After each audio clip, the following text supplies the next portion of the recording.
This is Purna with Music Mastery, and today we're going to be going through the piece Loch, Lomond, which is a Scottish folk song arranged by JaRod. And this piece has a lot of tempo changes in it, so for this preliminary performance, I'm going to be using my own judgment and starting off with a slower tempo and going along with the tempo changes as I kind of see them. And after this performance, I will give you some tips and tricks on how to master this piece. So let's go ahead and get started. Something I want to note first is that the trombone part has 3 measures of rest at the beginning, and then we start. So I'll count in on that 3rd measure of rest and then come in on the measure where it's marked.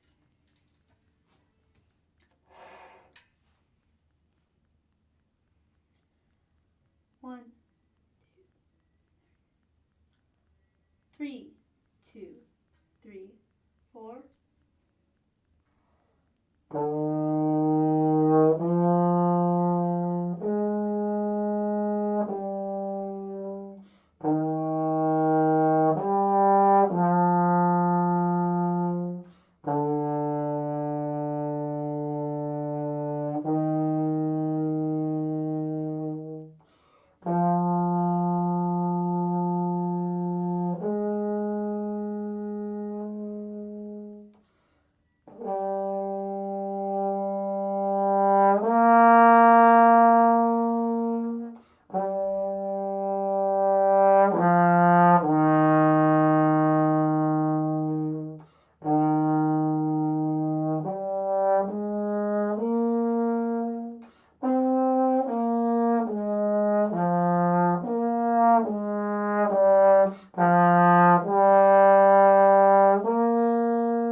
Two, 2, 3, 4, 3, 2, 3, 4, 1, 2.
I hope that performance was helpful.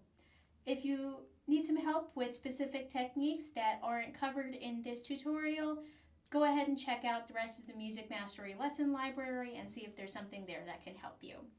So let's delve into this piece. So Loch Lomond, it's a beautiful folk song. And looking at the music, first there are a couple things we want to check. So before looking at any of the notes on the page, the first thing we want to check is that time signature and the key signature. So the time signature is in 4/4, but throughout the piece there are some scattered meter changes that change to 2/4 and jump right back into 4/4. And as a refresher, that 4 on the top means there's 4 beats per measure, and the 4 on the bottom means a quarter note gets 1 beat.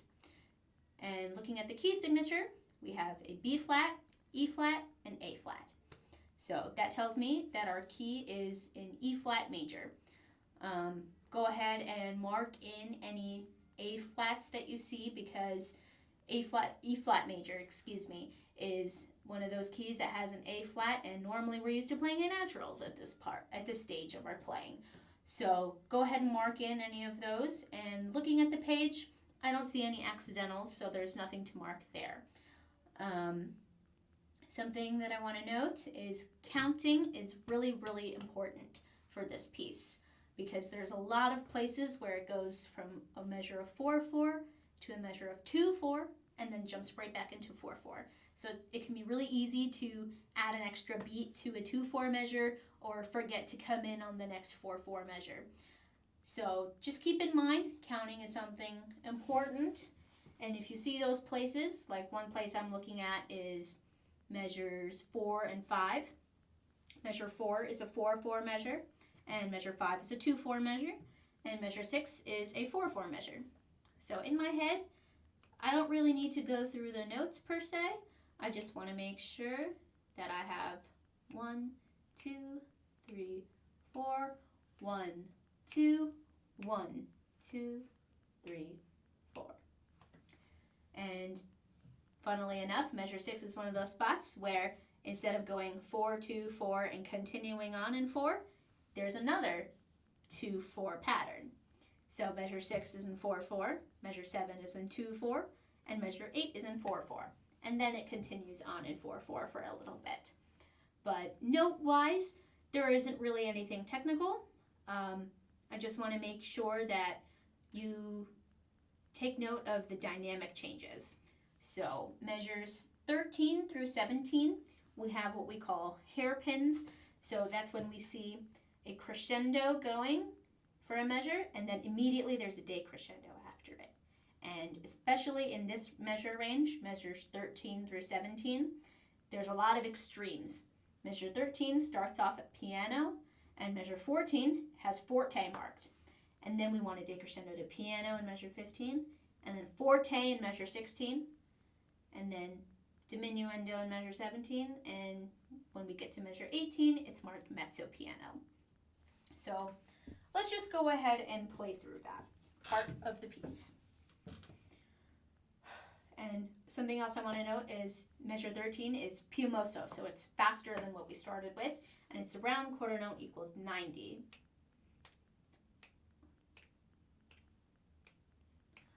One, two, three.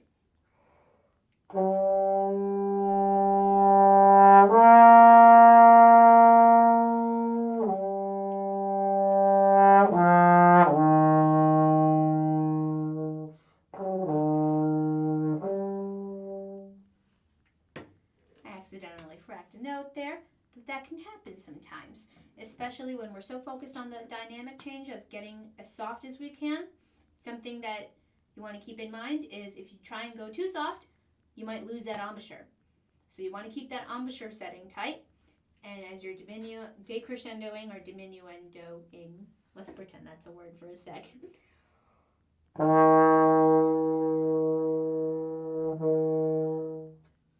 Want to manage our air and softly come down.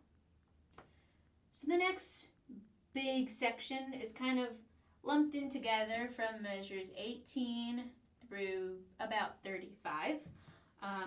Something to think about is this is a very lyrical piece, so we want everything to be smooth and connected, and where there is an articulation marked specifically, like in measure 28, there are specific tenuto markings, and we want to really bring those out. So tenuto means full length or full value. So we want to sustain that. Tenuto is sustained full value for each of those quarter notes where there's a tenuto marking. Let's go ahead and sing that for a second. So if this is our tempo, this is around quarter note equals 72.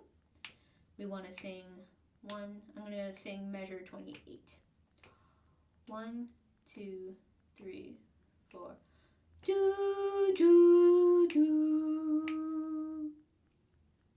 It's really important that we have that do articulation, but we want to have each of those tenutos emphasized. Those quarter notes and that half note in that measure have a specific marking for a reason, and you don't want to cut those off.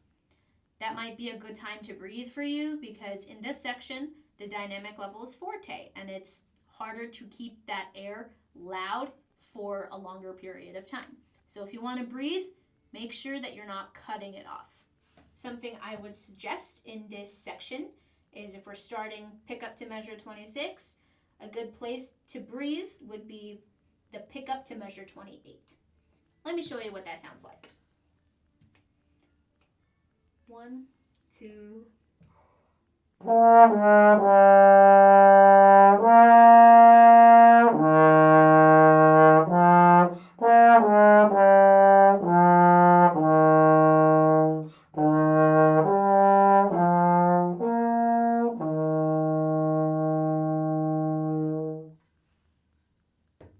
Breathing in a place like that, even if you feel like you don't need the air, I would suggest breathing there just so you can keep the next phrase going and really blow through those tenuto, sustained, full value notes. And the last thing I want to mention about this piece is air control in the end. It can be really hard, and what we want to do is avoid breathing in the middle of a crescendo.